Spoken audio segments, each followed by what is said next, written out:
मित्रांनो, पार्टी करायची आहे तर मग चला ना, सोलापूर बरोबरच विजापुरात प्रसिद्ध असलेल्या चाचा मच्छी ढाब्यावर. चाचा मच्छी ढाबा, विजापूर रोड, टाकळी, सोलापूर. संपर्क 9765 066 495. नवी मुंबईतील नेरूळ भागात राहणाऱ्या एका सेवानिवृत्त अधिकारी आणि त्यांच्या पत्नीला खोटे भासवून तब्बल 32 लाखांची फसवणूक केली असल्याची तक्रार सायबर सेल नवी मुंबई पोलिसांना प्राप्त झाली आहे. आरोपी भामट्यांनी या 82 वर्षीय सेवानिवृत्त अधिकारी आणि त्यांच्या पत्नीला फोन करून आम्ही BSNL मधून बोलत असून आपल्या आधार कार्डचा चुकीचा वापर झाला असून तुमच्या दोघांचे पुलवामा आणि इतर देशद्रोही कृत्यात हात असल्याचे दिसून येत असल्याचे सांगितले. आपली चौकशी होईल. त्या चौकशीला सामोरे जाताना रिझर्व्ह बँकेत काही पैसे डिपॉझिट करावे लागतील अशी माहिती दिली. त्यावरून एकूण 32 लाख रुपये त्यांच्याकडून उकळल्याची धक्कादायक घटना समोर आली आहे. या संदर्भात नवी मुंबई सायबर सेलचे वरिष्ठ पोलीस निरीक्षक गजानन कदम यांनी अधिक माहिती दिली आहे. शनिवारी नेरूळमध्ये राहणारे एक 82 वर्षाचे ग्रस्त आमच्याकडे आले. ते सेवानिवृत्त आहेत आणि त्यांनी आम्हाला सांगितलं की साधारणतः 6 ते 7 दिवसापासून त्यांना काही अनोळखी व्यक्तींच्याकडून कॉल आले. मग ते नॉर्मल कॉल्स होते आणि काही व्हॉट्सअप चॅटिंग पण होते त्याच्यामध्ये. आणि त्या पुढच्या व्यक्तींनी त्यांना असं भासवलं की BSNL कंप्लेंटच्या डिपार्टमेंटमधून ते बोलत आहेत आणि त्यांच्या आधार कार्डचा काहीतरी मिसयूज होत आहे आणि त्या आधार कार्डचा वापर करून की त्यांचा सुद्धा त्याच्यामध्ये सहभाग असल्याचं त्यांनी सांगितलं. आणि साधारणतः पुलवामा अटॅक, देशद्रोह, नार्कोटिक्सच्या काही केसेस ह्याच्यामध्ये या ग्रस्ताचा सहभाग आहे आणि त्याच्याविषयी त्यांच्याविरुद्ध कंप्लेंट दाखल करण्यात आलेली आहे आणि त्यांचं व्हेरिफिकेशन सुरू असल्याचं त्यांनी त्यांना सांगितलं.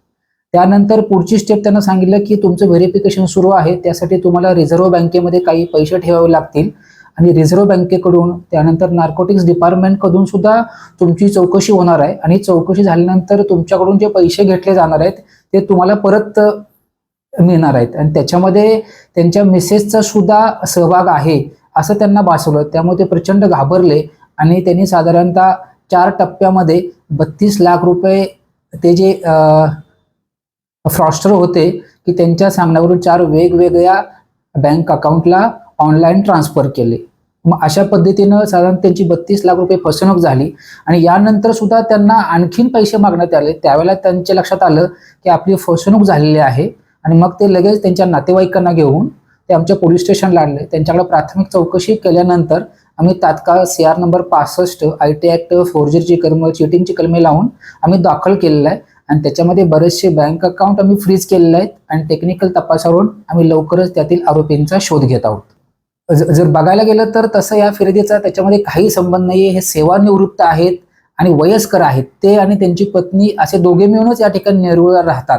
त्यामुळे ऍक्च्युअली याच्यामध्ये त्यांचा काही सहभाग नाहीये, परंतु त्यांच्या वयाचा आणि जे ह्युमन बिहेवियरचे विकनेसेस आहेत त्याचा फायदा घेऊन या पुढच्या व्यक्तींनी भावनिक करून त्यांना घाबरवून हे पैसे काढलेत आणि त्यांची फसवणूक केलेली.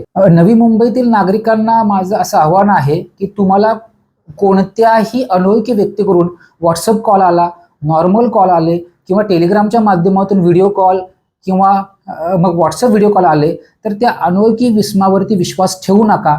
त्यांनी सांगितल्या पद्धतीनं कुठल्याही सोशल मीडियाच्या माध्यमातून त्यांच्याशी कॉन्टॅक्ट करू नका.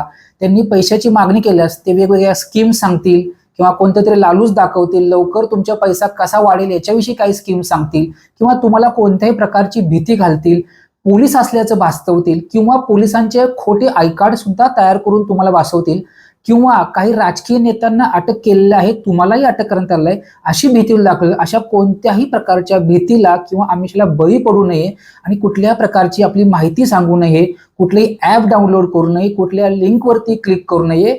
आपण या अशा सर्वांच्या पद्धतीनं जर आपण वागलो तर आपण 100% सायबर सेफ राहू आणि आपल्याला कुठल्याही प्रकारचा मानसिक आणि आर्थिक धोका उद्भवणार नाही.